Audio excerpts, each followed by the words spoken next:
Cuando nosotros comenzamos a leer en la Biblia, las primeras páginas, los albores de la humanidad, aprendemos que Dios en los comienzos de la humanidad eligió un pueblo para sí, para que sea portador de la fe auténtica. Ese pueblo fue el pueblo judío.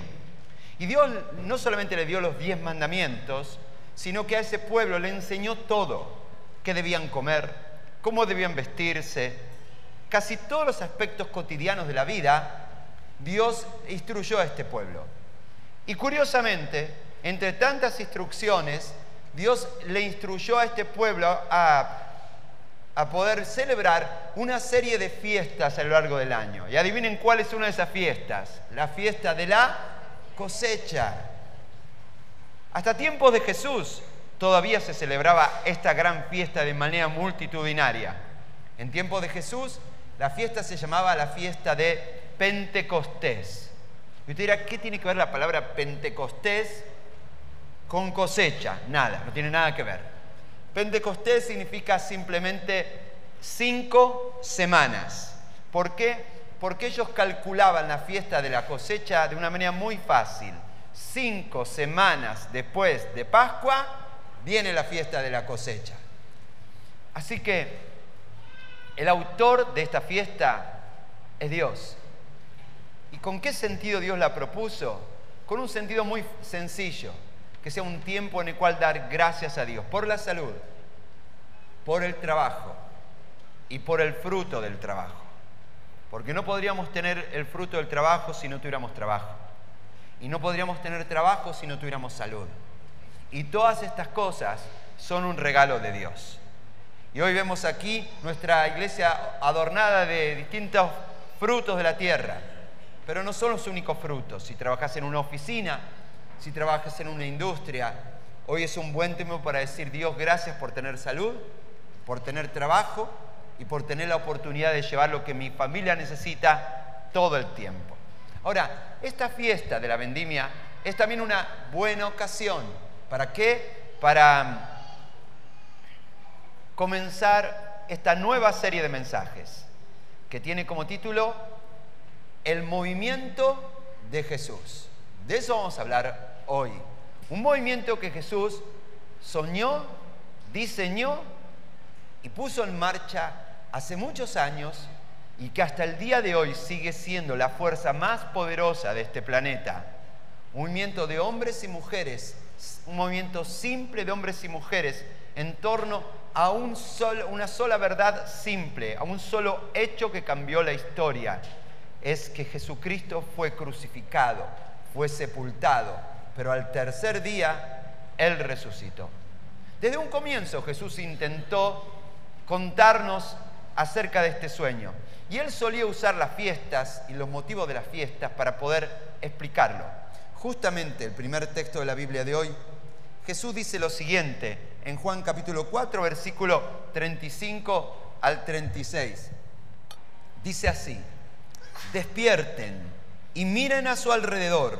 Los campos ya están listos para la cosecha. Y uno se pregunta, ¿qué está queriendo decir Jesús? ¿Desde cuándo Jesús es ingeniero agrónomo? ¿Desde cuándo Jesús da consejos acerca del cultivo y la cosecha? Continúa diciendo: a los segadores se les paga un buen salario. Siempre fue un tema de discusión ese, ¿no? Y esto es lo más importante. Y los frutos que cosechan son personas que pasan a tener vida eterna. Jesús introduce su plan, su sueño, y le dice: yo tengo un sueño, el sueño de una gran cosecha que ya está a punto de levantarse. ¿Qué clase de cosecha es? No es una cosecha de la vid, no es una cosecha de trigo, es una cosecha de personas, de vidas cambiadas, de vidas transformadas. Esto es el movimiento de Jesús. Y el movimiento de Jesús también lo conocemos con esta palabra: la iglesia. Claro que cuando yo dije la iglesia, todos dijeron porque a veces la iglesia, la palabra iglesia, ya ha perdido su significado original. De hecho, parte del desafío de hoy es recuperar el significado original de lo que significa iglesia. ¿Qué es la iglesia?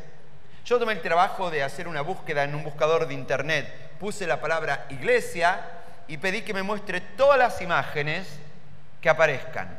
Y aparecieron 10, 20, 100, 200, 300 imágenes. Bajo la consigna una sola palabra, iglesia. ¿Y de qué eran esas 300 imágenes? Todas eran exactamente de lo mismo. Fotos de edificios.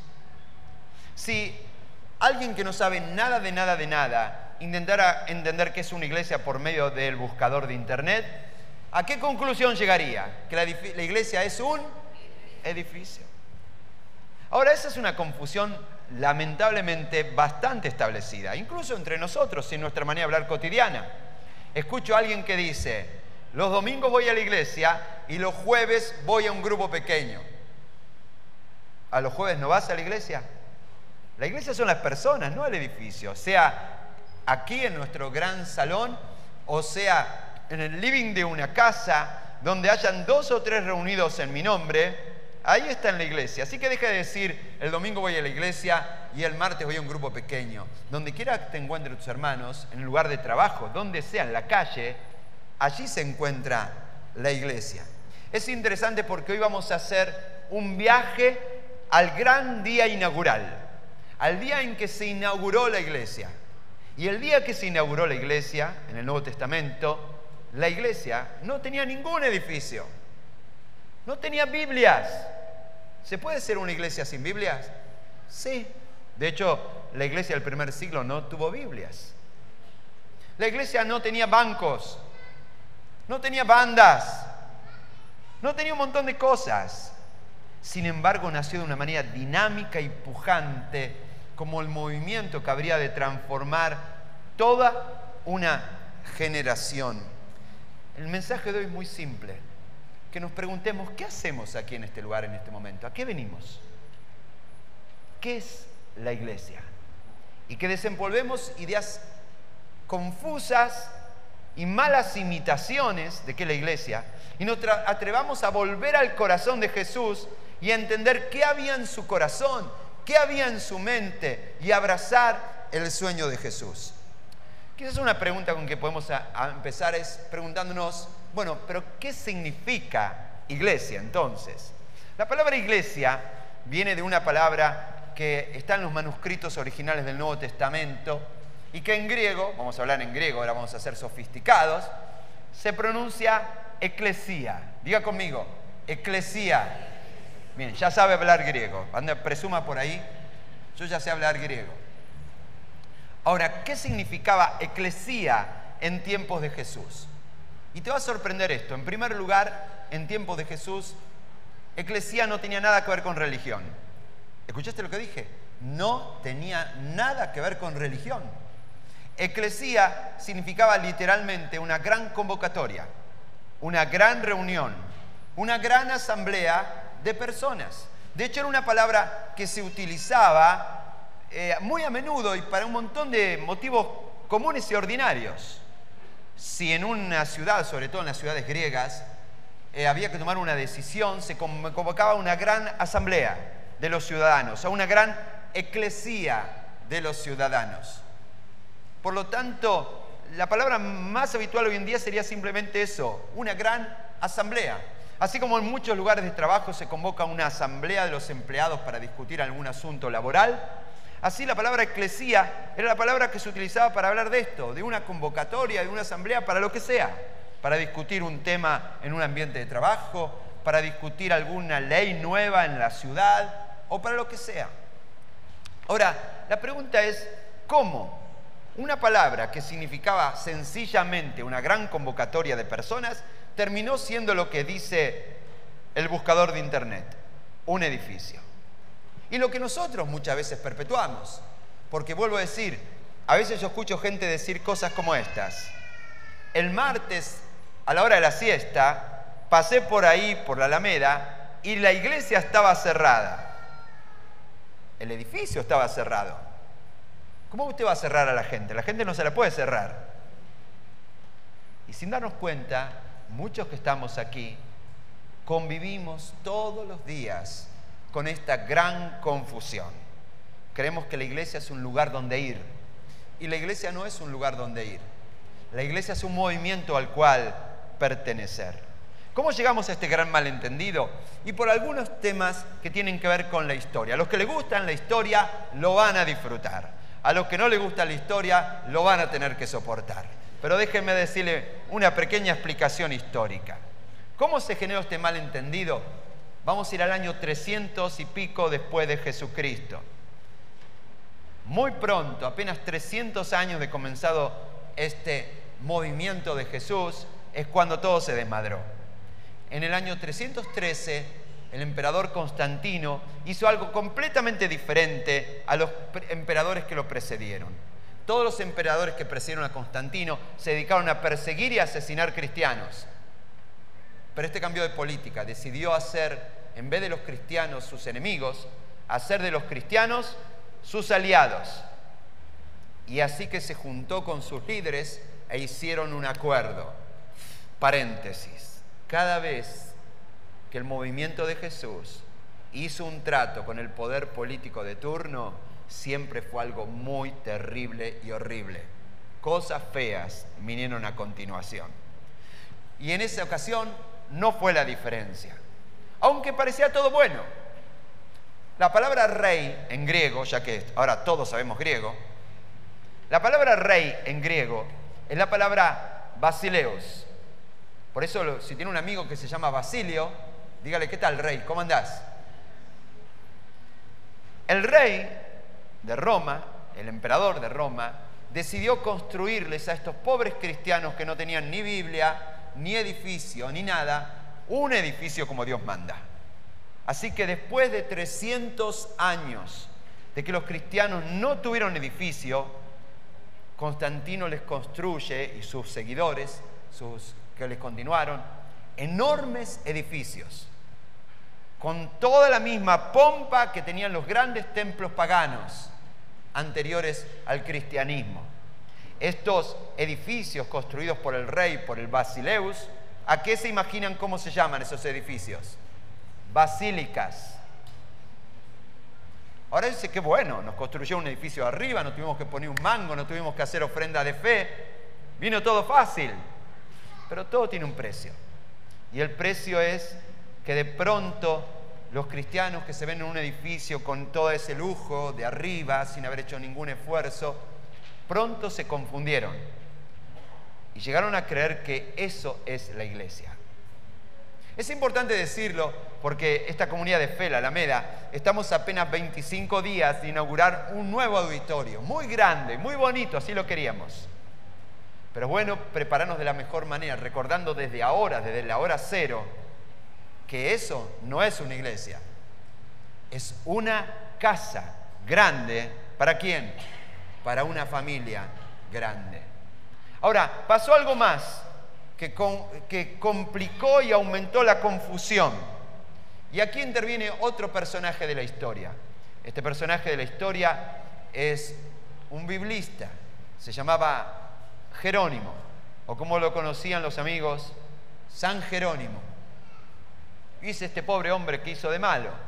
Este hombre hizo algo bueno y algo malo. Lo bueno es que se ocupó de hacer la primer traducción del Nuevo Testamento de los manuscritos originales a la lengua de su tiempo, que era el latín vulgar. Por eso su obra se llamó la Vulgata. Y eso fue bueno. ¿Pero qué fue malo? Que San Jerónimo, al hacer su tarea de traducir, él simplemente tenía que tomar una palabra en el idioma original y pasarla al otro idioma, cometió una picardía. En dos o tres palabras de los manuscritos, en vez de traducirlas, las transliteró. Este es el punto en el cual ya no me escuchan más.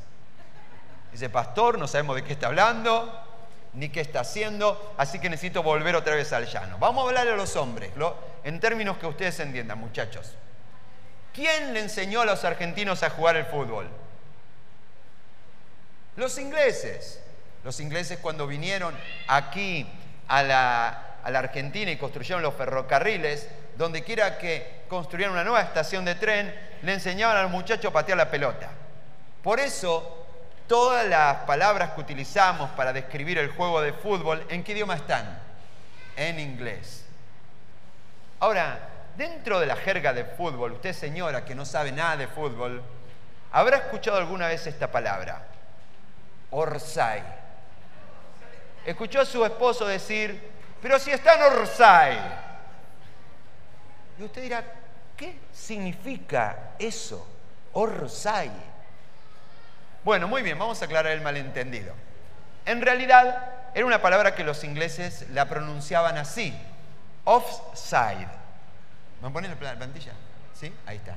Offside. Y usted dirá, ahora se entiende, ¿no? Offside. Claro, pero los brutos, como no sabían inglés, decían, en vez de decir offside, decían orside. ¿Cómo tendrían que haberla traducido? Fuera de lugar. Y usted, señora, lo hubieran dicho así, ya todos entendíamos. Ahora, lo que hizo San Jerónimo fue justamente inventar el orsay. Tomó algunas palabras en griego y las convirtió en palabras que ni siquiera existen en el castellano. ¿Cuáles son esas tres palabras que San Jerónimo caprichosamente no tradujo? Una de esas palabras es la palabra episcopo en griego, que tendría que haberla traducido por supervisor. Y todos hubiéramos entendido de qué se trata y hubiera sido sencillo para todos. La otra palabra es una palabra que en griego se pronuncia diáconos. Y él la dejó así como está, cuando tendría que haberla traducido por su significado, y su significado es servidor, y nos hubiera ahorrado tantos dolores de cabeza si simplemente la hubiera traducido como corresponde. Y la otra palabra es la palabra eclesía, que la tendría que haber traducido por asamblea, y en cambio inventó esta palabra que hoy ya es parte de nuestro vocabulario, que es la palabra iglesia. Si hubiera puesto asamblea, nadie hubiera confundido una asamblea con un edificio. Pero la palabra iglesia, yo qué sé qué significa, orsay. Y hoy en día llegamos a creer que una iglesia es eso, un edificio. Ahora, este chiste, que parece apenas un detalle trivial, en realidad tuvo un impacto terrible, horrible, en la historia del movimiento de Jesús. Lo que alguna vez nació en el corazón de Jesús como un movimiento de personas libres, iguales, de personas sin un edificio, sin una estructura, pero con una misión clara en la cual realizar, se transformó en algo que nada que ver, en una mala imitación. Desde el momento en que la iglesia entró en esta confusión, se transformó en un edificio y en una jerarquía. Y quiero decirte que durante casi 1000 años, se llama la Edad Oscura o la Edad Media, la gente creyó que la iglesia era eso, un edificio y una jerarquía. Ese capítulo del movimiento de Jesús quizás fue el más oscuro de todos. Cosas siniestras, terribles, asesinatos y las partes más vergonzosas de lo que podría llamarse la historia de la iglesia ocurrió en esa temporada. De hecho, si hay una razón por la cual hoy en día muchas personas rechazan la iglesia, es por ese triste capítulo que se escribió en esos 1000 años de oscuridad. La iglesia pasó a ser un edificio, y presta atención, si la iglesia es un edificio, entonces el que controla el edificio controla la iglesia, y el que controla la iglesia controla las escrituras, controla a la gente, y en muchos momentos de la historia de Europa incluso controlaban los gobiernos. La iglesia se convirtió en algo que no tenía nada que ver con lo que alguna vez fue el sueño de Jesús. Otra pregunta es, ¿cómo el movimiento de Jesús salió adelante a pesar de todo esto? Vamos a mirar otro capítulo de la historia. En el siglo XVI, una revolución espiritual y cultural sucedió, producto de varios sucesos en la historia. Uno de esos hechos en la historia, estoy hablando del siglo XVI, es que después de casi 1000 años, Occidente volvió a tener acceso a los lugares bíblicos, al lugar donde Pablo, los apóstoles, lugar donde se sembró por primera vez la fe cristiana. Y tuvieron acceso a los monasterios. donde se conservaban los manuscritos más antiguos de la Biblia. Así que de pronto Occidente volvió a tener en sus manos los textos originales de la Biblia. Y no solo eso, hubo otro hecho histórico en ese mismo siglo que cambió todo. Un invento. Dios usa los inventos. Hoy en día el gran invento es Internet. Pero en aquel momento el gran invento se llamó la imprenta. ¿Y por qué digo que ese invento cambió todo? Porque antes de la imprenta, los libros se hacían a mano. Había que escribir a mano, letra por letra de un libro. ¿Te imaginas lo que significaría hacer un libro hecho a mano? El tiempo que llevaría, el precio que costaría. Solo muy pocas personas, solo la gente más extremadamente pudiente y rica, podía llegar a tener acceso a un libro, a cualquier libro. Ahora apareció un hombre llamado Gutenberg e inventó la imprenta. Y con eso la posibilidad de hacer en cantidades copias de libros. De pronto, ahora cualquiera podía llegar a tener en sus manos un libro. ¿Y cuál fue el primer libro que imprimió Gutenberg en su imprenta? La Biblia. Después de 1000 años de oscuridad, algo sucedió. La palabra de Dios empezó a estar en manos de la gente. Y cuando la palabra de Dios empezó a estar en manos de la gente dijo, bueno, pero no es como me contaron. Las cosas eran de otra manera. Héroes de aquel momento fueron los traductores. Un montón de hombres y mujeres que se tomaron el trabajo de tomar esos manuscritos y traducirlos a los idiomas de cada una de las naciones ahora de ese momento. Y ¿por qué digo que eran héroes? ¿Y por qué digo que tenían que tener atrevimiento para hacer esto? Porque en esos tiempos traducir la Biblia era considerado un delito capital. No por el Estado, por la jerarquía de la Iglesia. ¿Escuchó bien lo que dije? La Iglesia condenaba, perseguía y asesinaba a quien se le ocurriese poner la Biblia en manos de las personas. Hay que estar muy locos para llegar a ese punto, ¿no? Pero fue parte de la historia. Pero estos hombres no se rindieron. Uno de ellos se llamó William Tyndale. Y William Tyndale se ocupó de traducir la Biblia al inglés, imprimirla en cantidades en una imprenta e introducirla en su nación. Y digo introducirla porque todo lo tuvo que hacer desde el exilio, porque él estaba perseguido y tenía una condena de muerte. Finalmente un amigo lo traicionó, fue apresado, fue quemado en una hoguera y fue asesinado por el delito de traducir la Biblia. Una de las palabras que hasta ahora tenemos de él son palabras que él pronunció justamente a aquellos que lo juzgaban.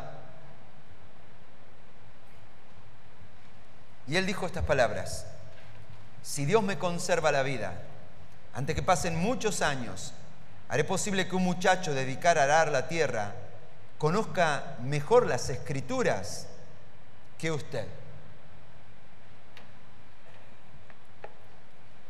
Ahora, ¿por qué elegí a Tyndale en medio de un montón de traductores enormes que hubieron en ese momento? Porque el coraje de él fue diferente a los demás. Él se atrevió a hacer lo que otros no se atrevieron. Cuando comenzó a traducir la Biblia y llegó a la palabra eclesía, no inventó una palabra, la tradujo como corresponde, la tradujo como congregación, asamblea. Ese fue su aporte para, desde su rincón, para asegurarse que el movimiento de Jesús vuelva a ser lo que Jesús soñó. Y no una mala imitación de lo que Jesús soñó. Y yo quiero decir que hace falta en esta generación volver a hacer lo mismo. Decirle a nuestra generación que la iglesia no es un edificio. La iglesia no es una religión. La iglesia no es un lugar a donde ir. La iglesia es un grupo de personas al cual pertenecer. Un movimiento al cual pertenecer. ¿Dónde nació este movimiento? En el corazón de Jesús. La primera vez que encontramos en la boca de Jesús la palabra iglesia es un incidente que ocurrió en la vida de Jesús. Un día a Jesús se le ocurrió hacerle a sus discípulos una pregunta. Una pregunta que yo no te recomiendo que le hagas a tus amigos, pero si la vas a hacer, agárrate.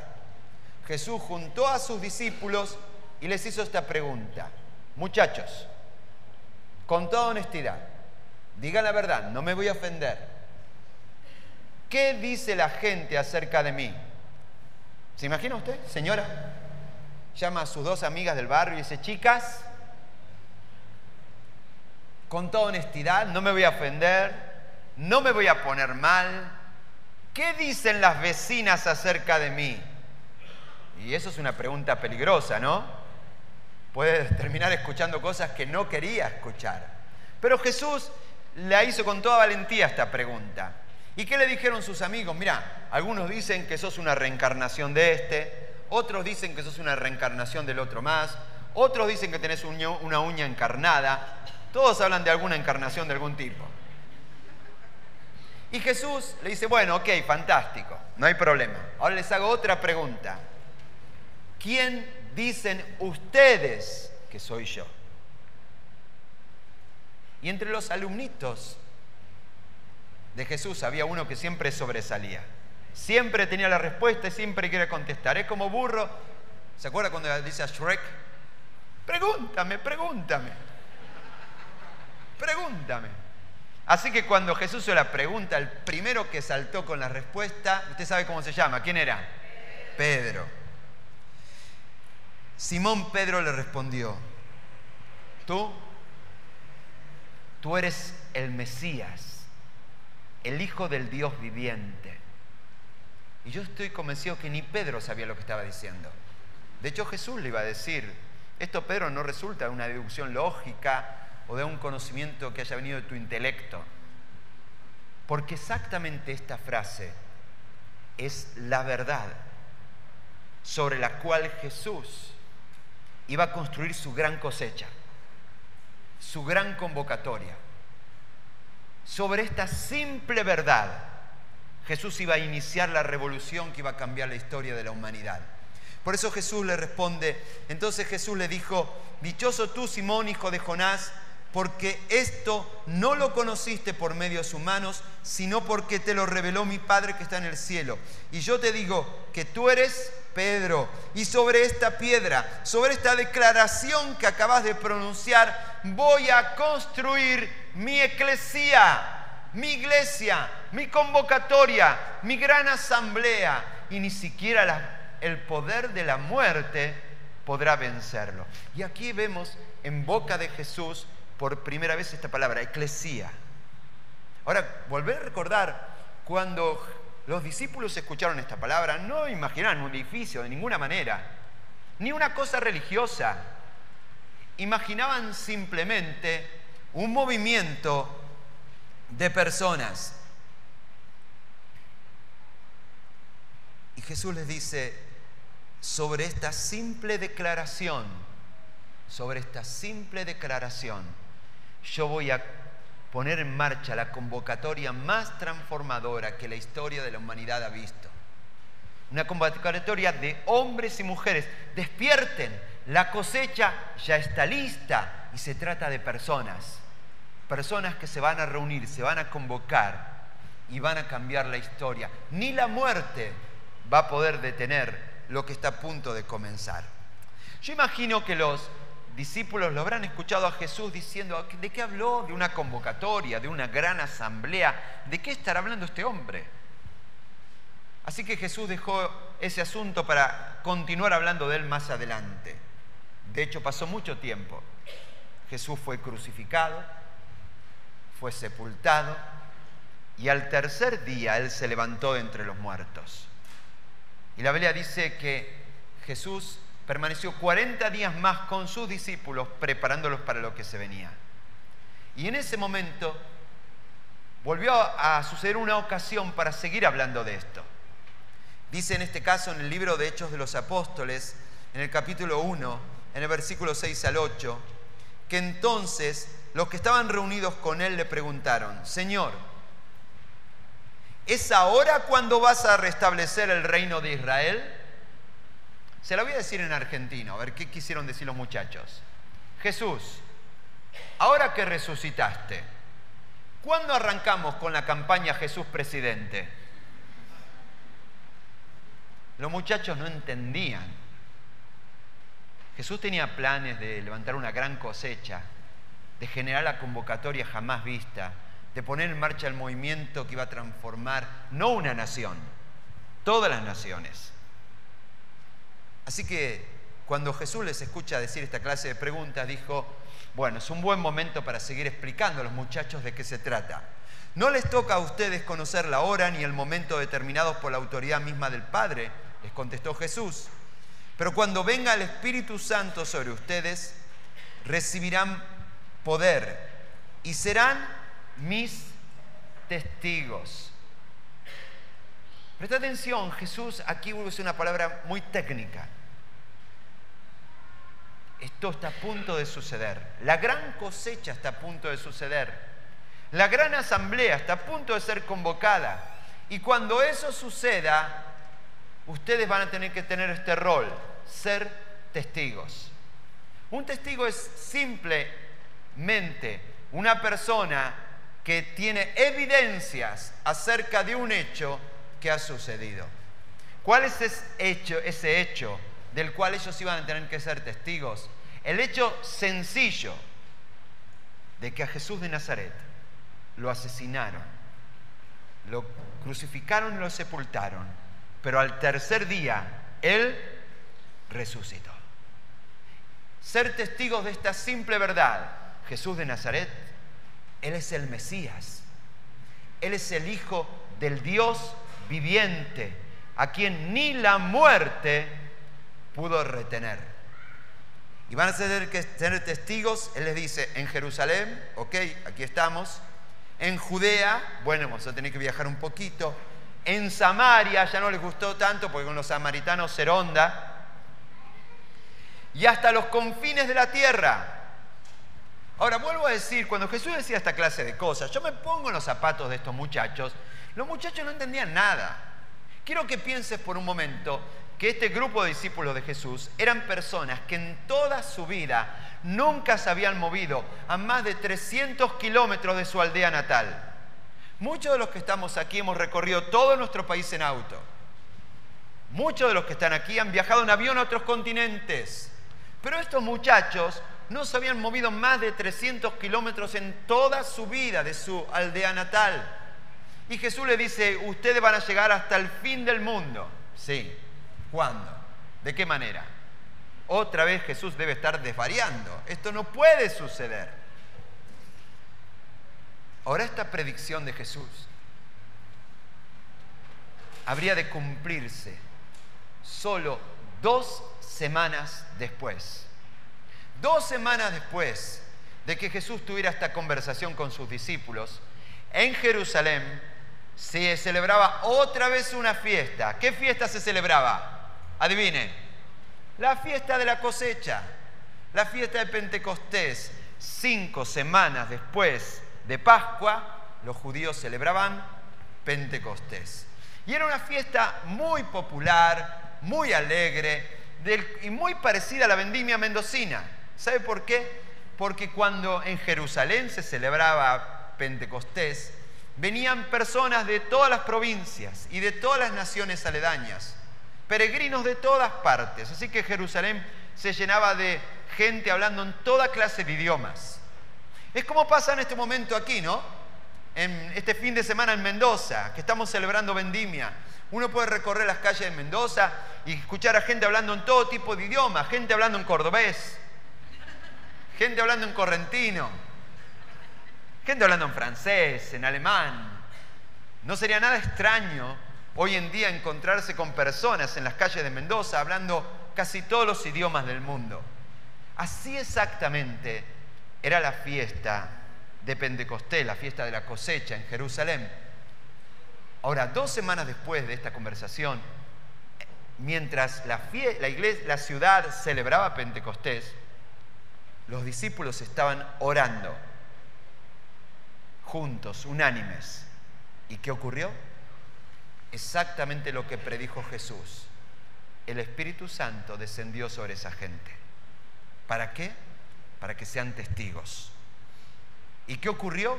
Algo sobrenatural.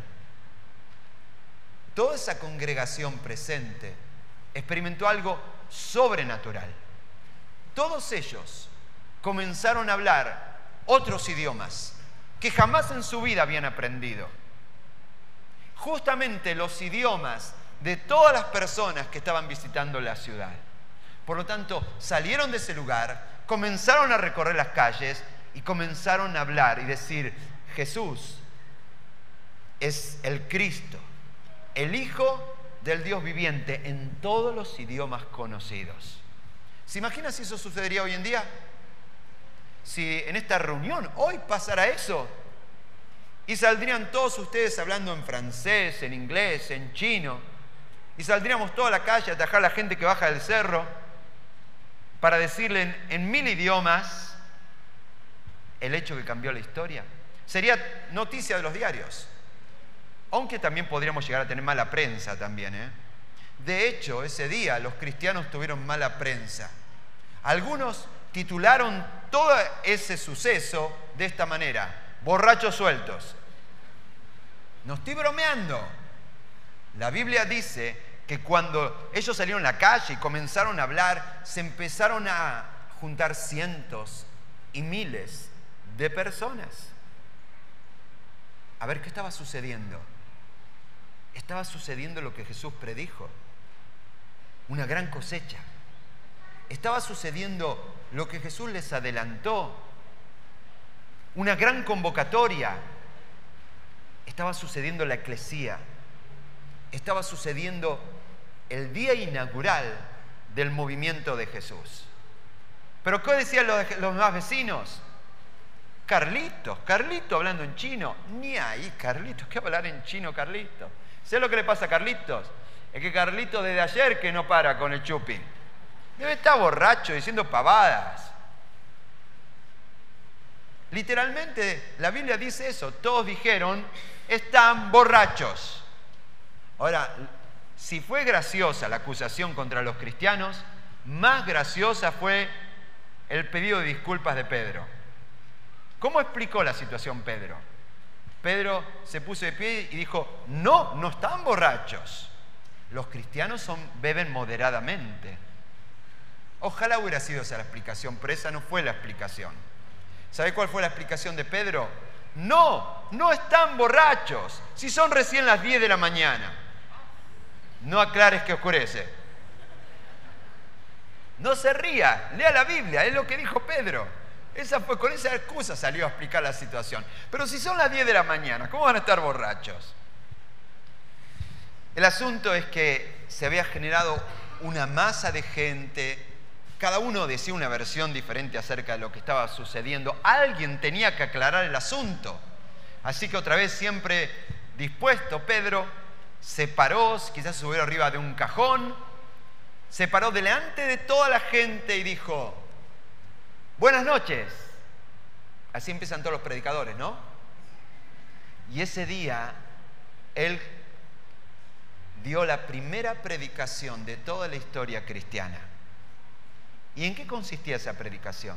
Muy simple. Este Jesús es el Mesías, el Hijo del Dios viviente. Y sobre esa simple declaración comenzó el movimiento.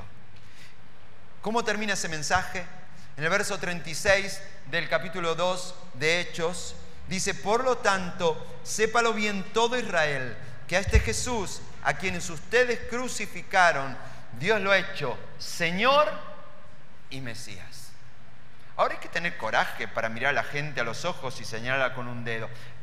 Habían pasado recién 5 semanas de la crucifixión de Jesús. Todavía la gente tenía fresca en la memoria los sucesos de Pascua. Todavía la gente seguía discutiendo en cada casa y había una grieta en el asunto. Algunos decían era un delincuente, había que matarlo. y otros decían, no, era el Mesías. Todavía estaba fresca en la memoria ese acto sangriento en el cual asesinaron al hombre más bueno que caminó sobre la faz de la tierra.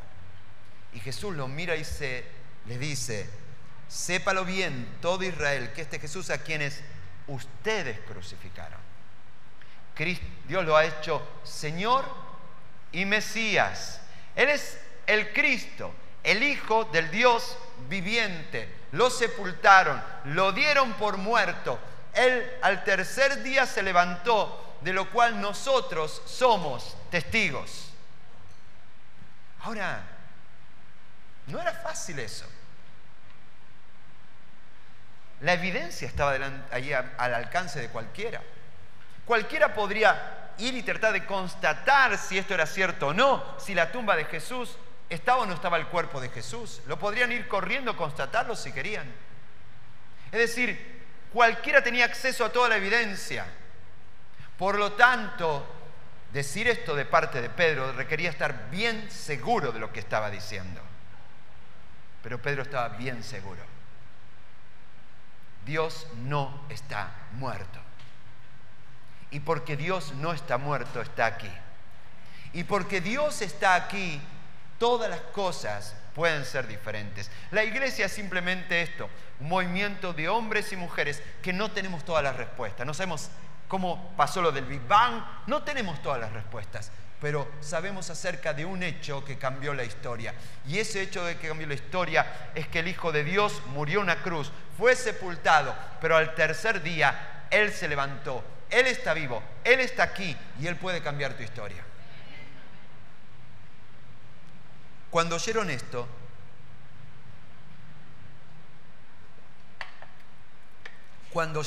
todos se sintieron profundamente conmovidos.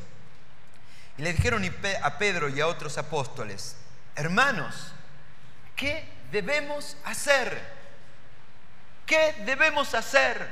Y Pedro les contestó, asistan todos los domingos a una iglesia. No hubiera tenido sentido esa frase. ¿A dónde hay que ir? La iglesia no era un lugar donde ir. La iglesia era un movimiento al cual pertenecer.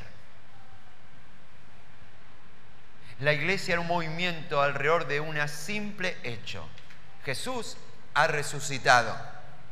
Arrepiéntanse, dice, y bautícese cada uno de ustedes en el nombre de Jesucristo para perdón de sus pecados, les contestó Pedro, y recibirán el don del Espíritu Santo. Mucha gente dijo, yo quiero ser parte de este movimiento, ¿dónde firmo? ¿Dónde firmo? Y Pedro dice, no hay que firmar en ninguna parte. Si querés ser parte de este movimiento, la manera de expresar tu voluntad en ser parte de este movimiento es hacer lo que Jesús nos ordenó hacer, sumergite en las aguas del bautismo. El bautismo es eso. Es mi declaración que quiero ser parte del movimiento de Jesús. La semana que viene vamos a tener bautismos aquí en la Alameda y las personas que atraviesen las aguas lo que van a estar diciendo es esto, quiero ser parte del movimiento de Jesús. Pero Pedro añade una promesa, y recibirán el don del Espíritu Santo. Ahora, alguien podría preguntar, ¿qué es ese don? ¿El don pirulero no es? ¿Qué es el don del Espíritu Santo? Otra vez, trata de ponerte en el momento. Pedro les está hablando de una experiencia que él acaba de tener. Hace 2 horas atrás, la iglesia estaba reunida en un salón y experimentaron este regalo del Espíritu Santo. Lo que él había vivido hace apenas 2 horas antes, ahora le dice a todos los demás, y ustedes también pueden vivirlos ahora y en este momento. Ahora, ¿para qué uno necesitaría el regalo del Espíritu Santo? Recuerden, Jesús les dijo, y recibirán poder cuando haya venido sobre ustedes el Espíritu Santo, y serán testigos. Pedro les dice, ¿quieren sumarse?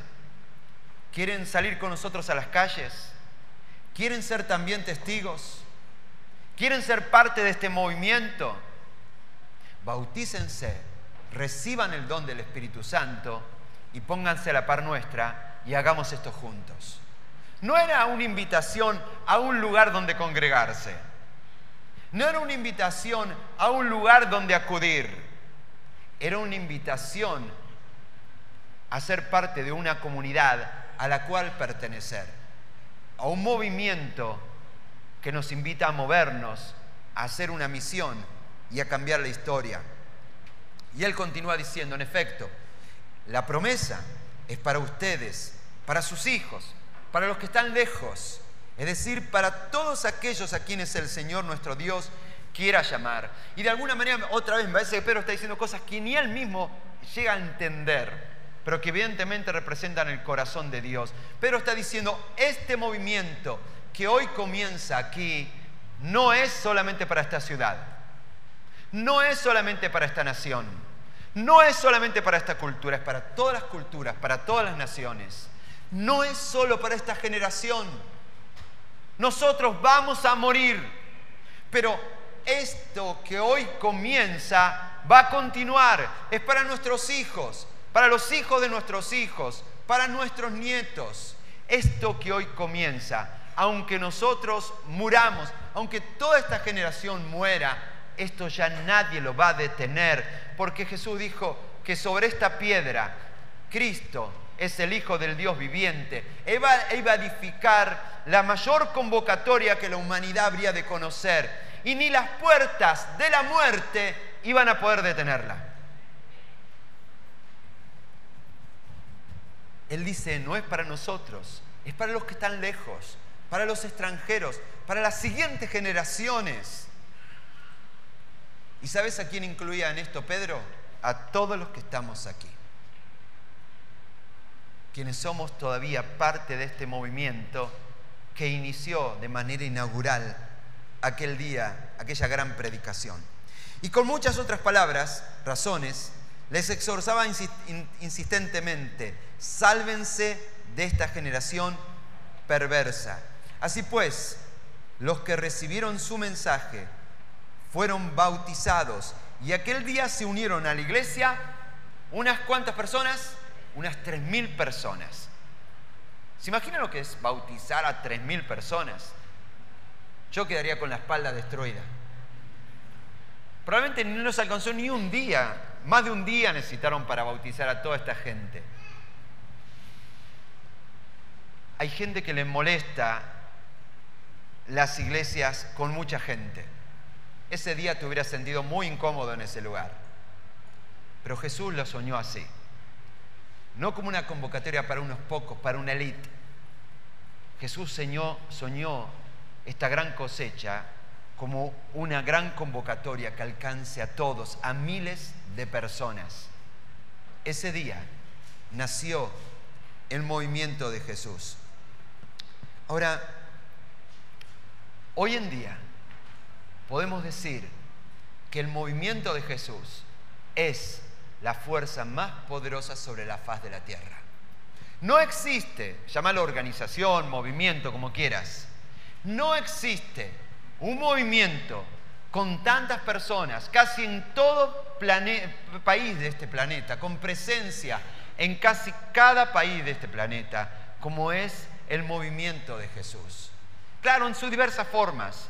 Algunos se llaman protestantes, otros se llaman ortodoxos, otros pueden llamarse pentecostales, otros pueden llamarse bautistas, otros pueden llamarse católicos, pero el movimiento de Jesús es el movimiento más grande que cubre toda la tierra. Lo que Jesús había predicho y sus discípulos les resultaba imposible de poder visionar, hoy es una realidad. Ahora, cuando uno mira esta realidad del movimiento de Jesús en nuestro mundo actual y se pregunta, ¿qué tienen en común protestantes, ortodoxos, católicos o lo que sea? ¿Tienen la misma liturgia? No. ¿Tienen los mismos dogmas? No necesariamente. ¿Cuál es el denominador común que une todo el movimiento de Jesús en cada nación, en cada cultura? Esta simple verdad. Jesús es el Mesías, el Hijo del Dios viviente. Y Jesús dijo que sobre esa simple verdad Él iba a construir la convocatoria más grande que la humanidad habría de ver. El punto es este. Siempre han habido personas intentando detener el movimiento de Jesús. A veces prohibiéndolo, a veces persiguiéndolo, a veces matando, a veces quemando Biblias, o a veces simplemente seduciéndonos y confundiéndonos y vendiéndonos una mala imitación de lo que es la iglesia. Por eso el desafío de hoy es muy simple. Si estás aquí por primera vez y lo que has escuchado acerca de la iglesia hasta hoy no te gustó, déjame decirte algo, a mí tampoco me gustó. Pero la iglesia no es lo que te contaron. La iglesia es el movimiento de Jesús. Si hoy estás aquí y sos de esa clase de cristianos que ya lleva décadas caminando con Dios, te hago una simple pregunta. ¿Qué es la iglesia para vos?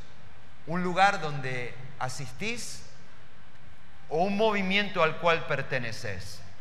Y como decía aquel filósofo, Carlitos Balá, el movimiento se demuestra andando. Para los que no saben, Carlitos Balá era un humorista, no era un filósofo. Pero él tenía esta frase, ¿no? El movimiento se demuestra andando. ¿Sos parte del movimiento de Jesús? ¿O simplemente estás mirando? ¿Sos parte de aquellos que salimos a las calles, en cada escuela, en cada barrio, en cada vecindario, en cada lugar de trabajo, para ser testigos en el poder del Espíritu Santo de la simple verdad de que Dios no está muerto y que Jesucristo es la esperanza? No tener la respuesta a todas las preguntas, no dije eso, ser testigos. ¿Sos de los cristianos que salen a la calle cada semana a recoger la cosecha que Jesús quiere que cosechemos, que es una cosecha de vidas cambiadas? ¿Estás yendo a la iglesia o estás siendo la iglesia? ¿La iglesia es un lugar al cual vos asistís o es un movimiento al cual perteneces? ¿Cuándo fue la última vez que fuiste testigo de Jesucristo en tu lugar de trabajo? Que fuiste testigo de Jesucristo en medio de tu familia. Es hora de ser la iglesia. A lo largo de la historia hubieron personas valientes que dieron su vida para que este movimiento no termine en cualquier cosa. Personas como las que hoy mencionamos en esta historia. Este es nuestro turno. Esta es nuestra generación. Jesús dijo: despierten. La cosecha está lista. Y no se trata de uvas ni de trigo. Son vidas cambiadas, vidas transformadas.